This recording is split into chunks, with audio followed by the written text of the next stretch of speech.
빌립보서 4장 14절에서 23절 말씀입니다. 한 절씩 교독하고 마지막 절은 함께 읽도록 하겠습니다. 14절입니다. 그러나 너희가 내 괴로움에 함께 참아였으니 잘하였도다.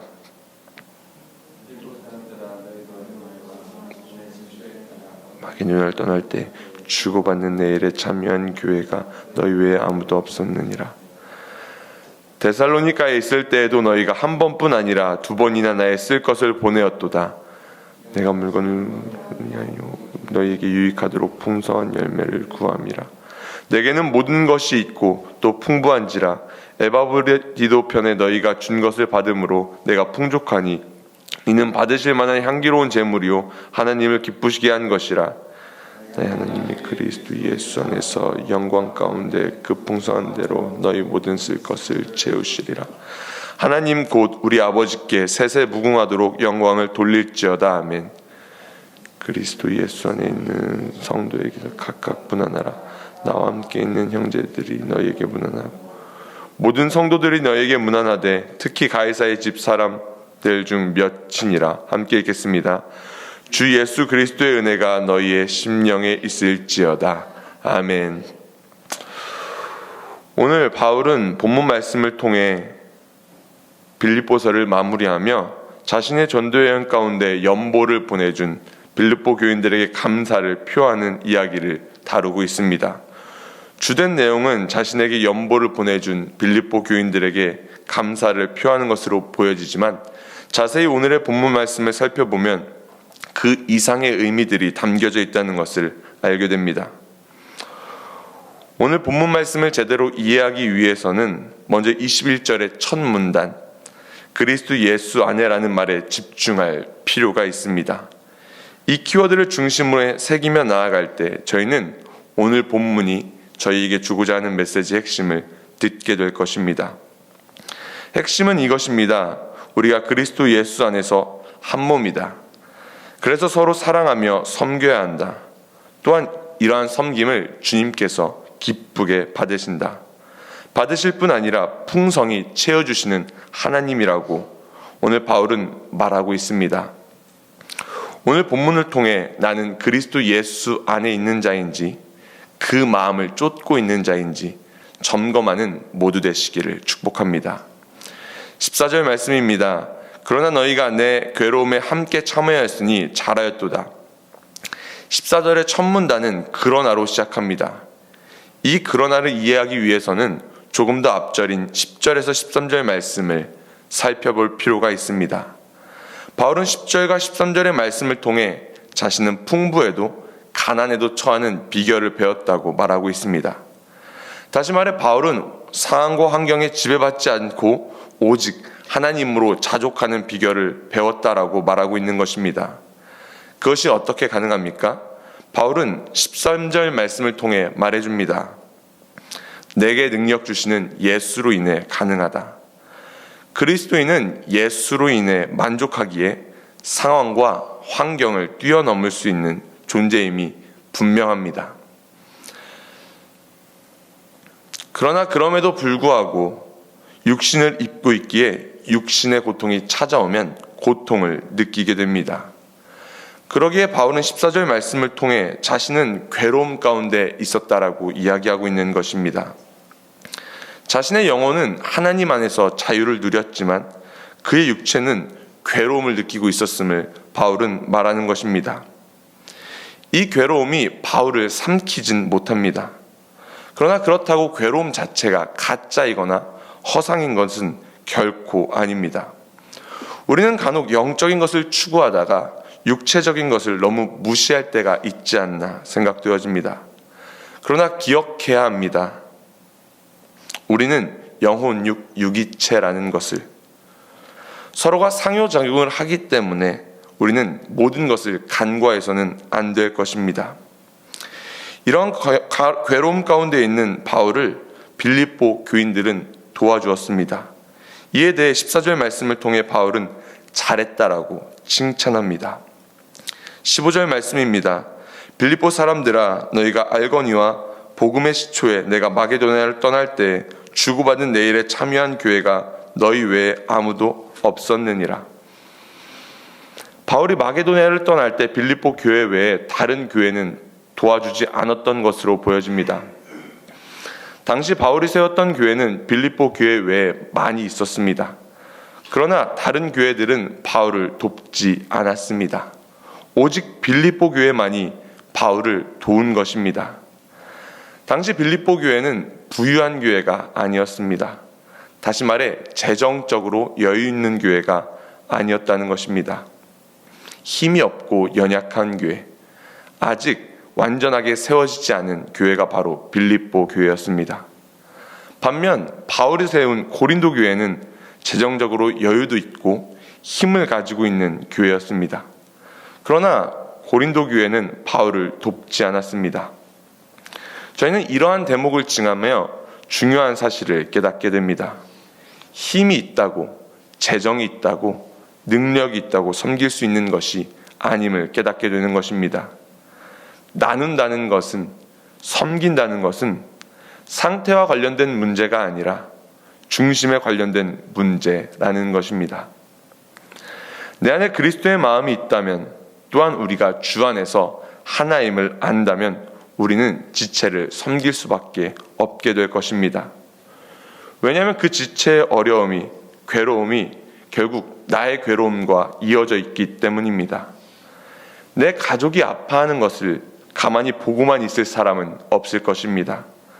내가 할 수 있는 최선의 것을 아주 작은 것이라도 실천할 수밖에 없다라는 것입니다. 그것이 나와 분리된 고통이 아니라 나와 연결된 고통이요, 그것이 한 몸에서 일어나는 반응이기 때문인 것입니다. 그리스도의 교회는 하나입니다. 그리스도의 교회는 한 몸입니다. 우리가 그 정체성을 우리의 중심 가운데 새기며 더욱더 한 몸임을 기억하는 우리 그 안의 진리교회 되시길 축복합니다. 16절 말씀입니다. 데살로니가에 있을 때에도 너희가 한 번뿐 아니라 두 번이나 나의 쓸 것을 보내었도다. 빌립보 교인들은 바울이 데살로니가에 있을 때에도 바울을 한 번뿐 아니라 두 번이나 물질적으로 섬겼다라고 이야기합니다. 한 번은 정으로 할 수 있습니다. 의무로 할 수도 있습니다. 마지못해 할 수 있습니다. 그러나 두 번을 섬길 수는 없을 것입니다. 두 번을 섬겼다는 것은 정말 마음을 쏟았다, 내 전부를 쏟았다는 것을 의미할 것입니다. 하나님은 이러한 빌립보 교회의 마음을 기뻐 받으셨습니다. 그래서 바울은 18절 말씀을 통해 이것이 하나님께서 받으실 만한 향기로운 제물이라고 말하고 있는 것입니다. 절대 양이 중요한 것이 아닙니다. 사랑으로 섬긴 것이냐, 의무로 섬긴 것이냐, 그것이 핵심인 것입니다. 무엇을 나눌 때 의무가 아닌 사랑으로 나누는 모두 되시기를 축복합니다. 아무리 작은 것이라도 사랑으로 나눌 때 하나님께서는 기뻐 받으실 것입니다. 그러나 아무리 큰 것이라도 의무로 나눌 때 하나님은 그것을 받지 않으실 것입니다. 17절에서 18절 말씀입니다. 내가 선물을 구함이 아니요 오직 너희에게 유익하도록 풍성한 열매를 구함이라. 내게는 모든 것이 있고 또 풍성한지라. 에바브리드도 편에 너희가 준 것을 받음으로 내가 풍족하니 이는 받으실 만한 향기로운 제물이요 하나님을 기쁘시게 한 것이라. 바울은 17절과 18절의 말씀을 통해 자신이 더 연보를 구하고 있는 것이 아님을 분명하게 밝히고 있습니다. 또한 빌립보 교인들의 연보로 인해 자신이 풍성함을 누리고 있다고도 이야기해 줍니다. 바울은 실제로 빌립보 교인들이 보내준 연보로 인하여 풍성한 삶을 누리고 있었을 것입니다. 그러나 바울의 넉넉함, 바울의 여유로움은 단순히 빌립보 교회의 연보 때문만은 아니었음을 저희는 기억해야 합니다. 인간은 많은 것을 가진다고 만족할 수 있는 존재가 아닙니다. 100만 원을 받으면 200만 원을, 200만 원을 받으면 300만 원을 받고 싶은 것이 저희의 본성입니다. 저희의 마음은 터진 웅덩이와 같기 때문에 무엇으로 만족을 누릴 수 있는 존재가 아니라는 것입니다. 그렇다면 바울은 무엇 때문에 만족함을 누릴 수 있었던 것일까요? 그 안에 예수의 마음이 예수로 인해 자족하는 비결을 배웠기 때문에 그는 단순히 그 연보 때문이 아니라 그 삶 가운데서 배운 그 중심이 되신 예수로 인해 만족함을 누릴 수 있는 사람이 되었던 것입니다. 저희도 바울처럼 그 무엇 때문에 만족함을 누리는 삶이 아니라 오직 예수로 인해, 예수가 인해 우리 안에 가득하기 때문에 진정한 만족을 누릴 수 있는 모두 되시기를 축복합니다. 18절 말씀 다시 한번 읽겠습니다. 내게는 모든 것이 있고 또 풍부한지라 에바브리니도 편에 너희가 준 것을 받음으로 내가 풍족하니 이는 받으실 만한 향기로운 제물이요 하나님을 기쁘시게 한 것이라. 바울은 18절 말씀을 통해 빌립보 교인들에게 보내준 연보가 자신이 풍부함을 누릴 뿐 아니라 하나님께서 받으실 만한 향기로운 제물이라고 말하고 있습니다. 어떻게 바울이 받은 연보가 바울에게 향기로운 제물이 아니라 하나님께 향기로운 제물이 되고 있다고 말하는 것인지 생각해 보게 됩니다. 나를 위한 것이 아니라 남을 위해 사랑으로 섬긴 것은 결국 하나님을 섬긴 것이기 때문입니다. 예수 그리스도가 머리 된 하나의 공동체가 자신의 한 몸을 위해 희생하고 나눈 것은 결국 하나님을 섬긴 것입니다. 하나님은 그것을 기뻐 받으시고 향기롭다 말씀하시는 것입니다. 우리는 기억해야 할 것입니다. 내가 사랑으로 누구를 섬긴 것은 그 사람을 섬기는 것이 아니라 하나님을 섬기고 있다는 것을, 그 사람을 섬기는 것을 넘어 하나님 앞에 향기로운 향기가 되고 있다는 것을 저희는 기억해야 할 것입니다. 19절 말씀입니다. 나의 하나님이 그리스도 예수 안에서 영광 가운데 그 풍성한 대로 너희 모든 쓸 것을 채우시리라.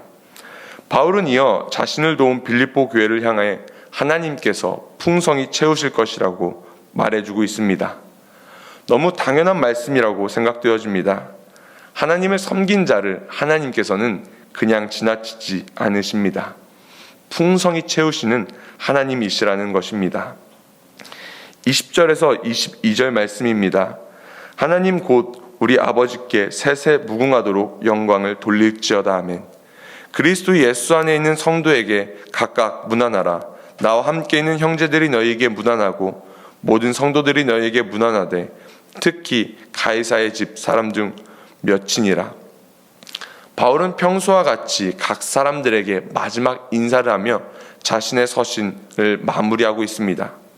그러며 그는 그리스도 예수 안에 있는 성도에게 문안하라 이야기합니다.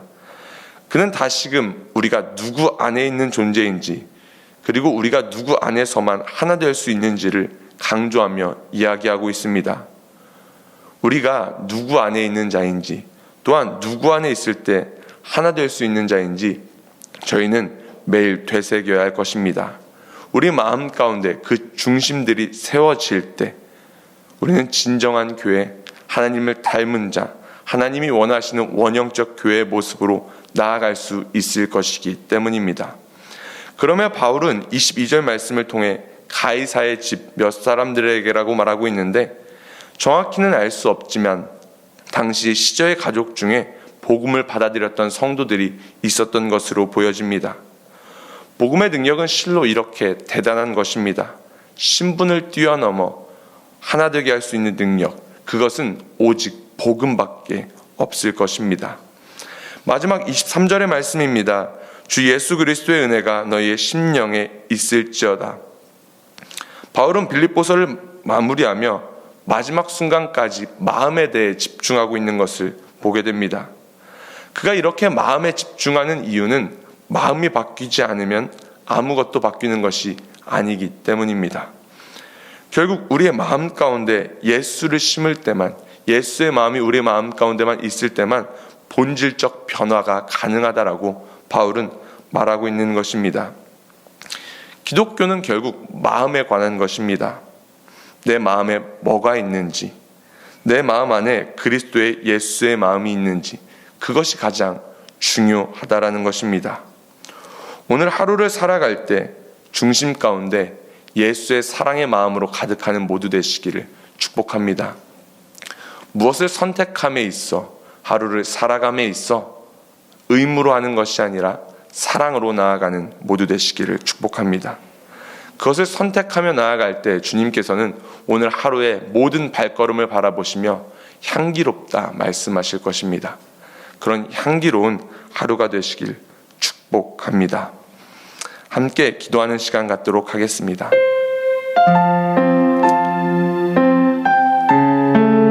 함께 기도하실 때 이렇게 기도했으면 좋겠습니다. 하나님, 나의 중심 가운데 예수의 마음을 품으며 나아갈 수 있는, 의무가 아닌 사랑으로 나아갈 수 있는 하루 될 수 있도록 하나님 도와달라고 함께 기도하는 시간 갖도록 하겠습니다.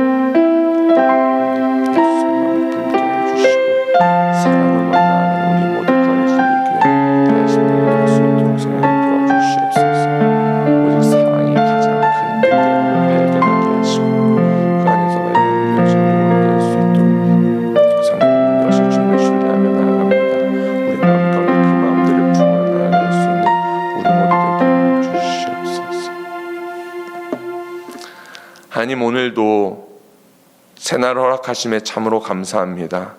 하나님, 허락하신 이 하루의 삶을 통해 당신 앞에 향기로운 삶을 올려드리기 원합니다.